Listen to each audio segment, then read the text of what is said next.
ঝালকাঠির ২০ শয্যার মা ও শিশু কল্যাণ কেন্দ্রটি ২০০৫ সালে মাত্র ২টি রাজস্ব পদ নিয়ে যাত্রা শুরু করেছিল।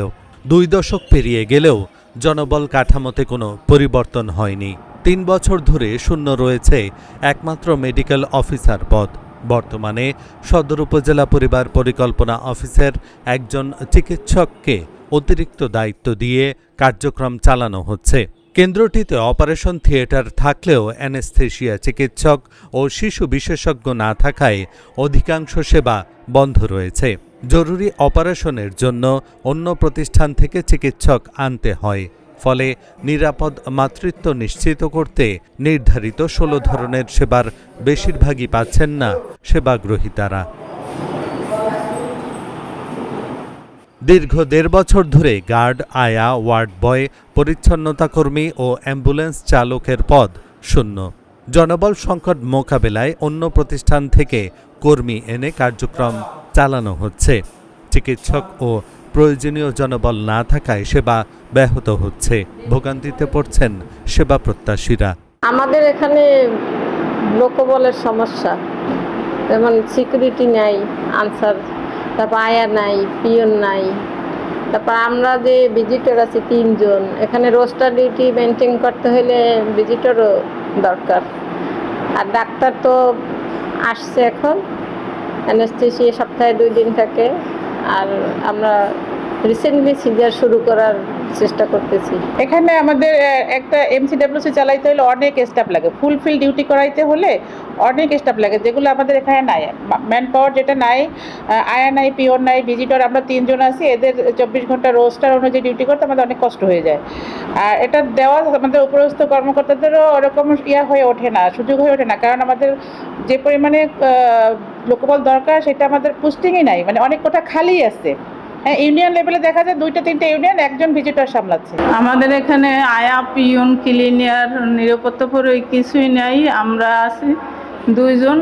এই একা আমার পক্ষে আজকে সকালে আসছি, আবার দুপুর বিকাল ডিউটি করতে হবে, এরপর নাইট ডিউটি করতে হবে। প্রেসক্রিপশন লিখে দিয়েছে, ঔষধ সব বাহিরে। এই জায়গায় আমাদের কোনো ঔষধের কোনো ব্যবস্থা নাই, আমরা সব বাহির থেকেই নেওয়া লাগে।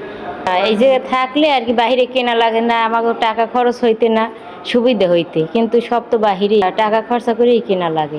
কেন্দ্রটিতে ৩৪ ধরনের ওষুধের পরিবর্তে মাত্র 3টি ও খাবার স্যালাইন রয়েছে। দীর্ঘদিন ধরে জন্ম নিয়ন্ত্রণ সামগ্রীও নেই। সীমিত জনবল নিয়ে কোনোভাবে সেবা চালানো হচ্ছে।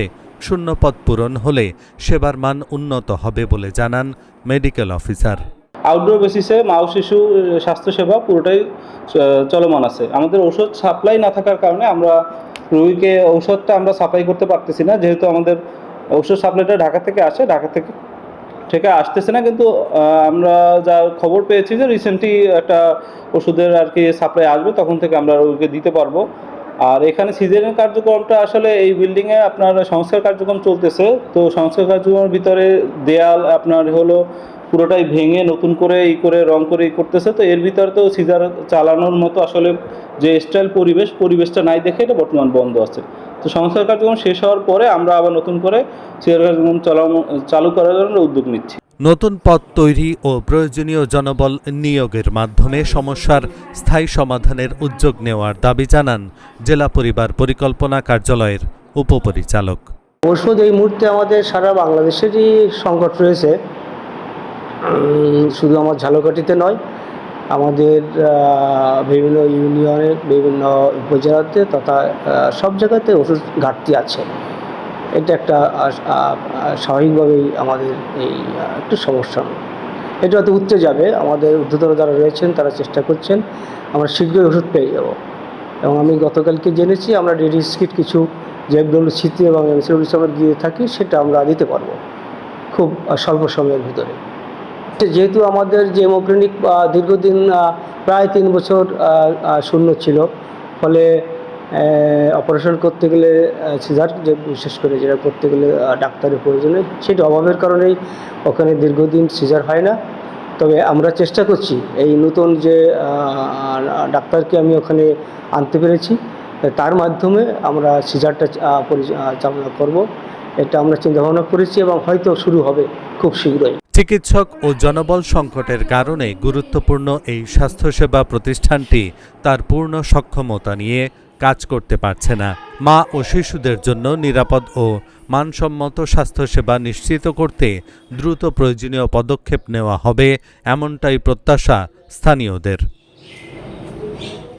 Dhaka journal news desk.